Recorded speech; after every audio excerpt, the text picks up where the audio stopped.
te ha escogido a ti como su guerrero para enfrentar sus peores batallas. Tú eres elegido por Dios, me lo dijo. Amén. Eso me marcó la vida y desde ese día nunca más le tuve miedo a esa policía corrupta ni a ningún tirano. Gracias a usted estoy en esta lucha, me encaminé bien. Como todo ser humano he cometido errores también, pero me he convencido de que Dios existe. Cuando estuve preso también viniste a visitarme. Hizo que me devuelvan los papeles que la policía me secuestró.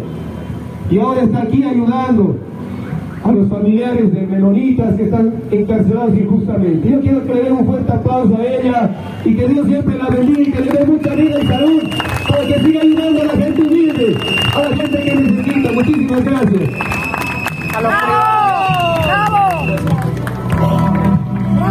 Gracias. Quiero agradecer a Dios. ¡Que viva! Dios es el que ha hecho todo. Esto no es político, esto no tiene ningún interés personal. El único interés que tenemos es clamar a Dios y Dios va a hacer. Pero todos oremos.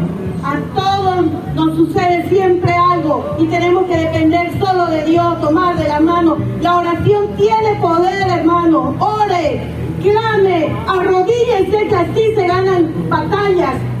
Y ahora, ante esta injusticia que vivimos actualmente, ante la corrupción, ante la justicia vendida, nos queda orar, clamar a Dios. Gracias. Que Dios los guarde y los bendiga. Amén.